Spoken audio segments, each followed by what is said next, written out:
Olá, hoje a ideia é falar um pouco sobre a arte.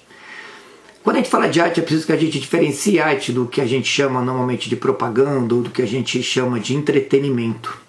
Algumas características são muito peculiares ao que a gente chama de arte e elas servem como parâmetro para que a gente possa entender um pouco melhor essa questão sem que a gente caia na banalidade de nomear tudo como arte ou como artista. Existem distinções que precisam ser feitas. Quando a gente fala de uma obra de arte, uma das características que a gente pode pensar da obra de arte é a sua unicidade.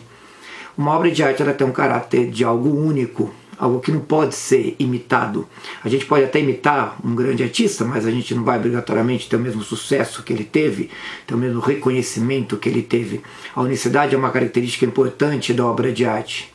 Uma outra característica que é pertinente é que as obras de arte não são reféns do tempo.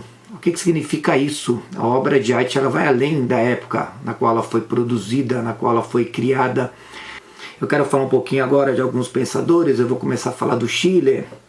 O Schiller é curioso porque ele faz uma discussão sobre o que é a natureza humana e ele vai dizer que na natureza humana nós temos dois estados.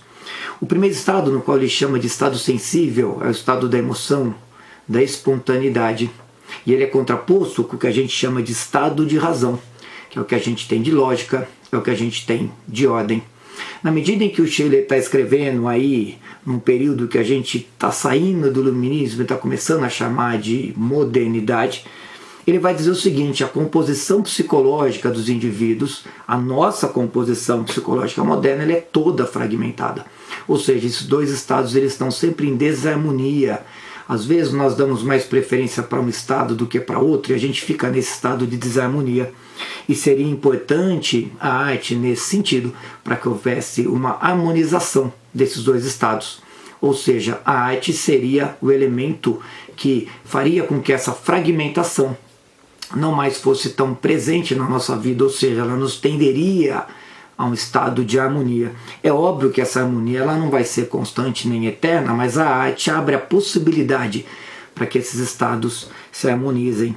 E o curioso é que essa percepção do belo, que é o que a arte nos traria para que a gente pudesse integrar esses dois estados, na obra do Schiller, vai criar um homem que ele chama de homem estético. Teremos que ser homens estéticos antes de sermos fundamentalmente sensíveis ou racionais.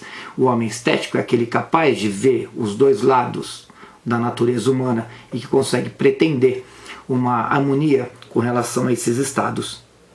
Uma outra figura importante também para a gente falar de arte, a gente vai voltar um pouquinho na Grécia, a gente vai falar do Aristóteles.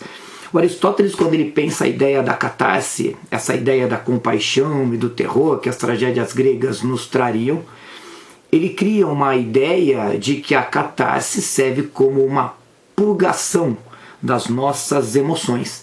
E para que serve a purgação? Para que serve essa compaixão e esse terror?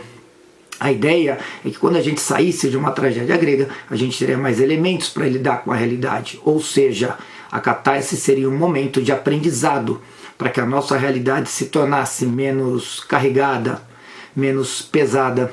Através da compaixão e do terror e do choque que a tragédia nos traria, é que a gente pode aprender a lidar com a realidade. Uma outra figura curiosa também para falar de arte é o Nietzsche.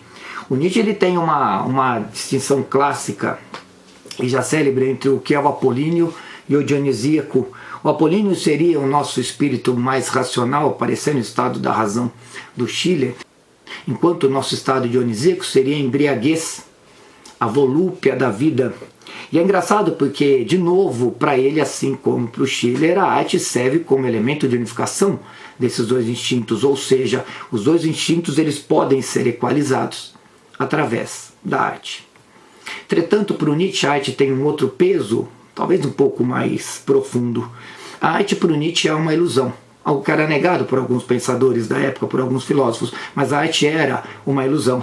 E é uma ilusão necessária, pois nós vivemos num mundo desesperado, e o entendimento pleno desse mundo desesperado nos levaria a uma visão honesta do mundo, e essa visão honesta do mundo nos levaria ao suicídio.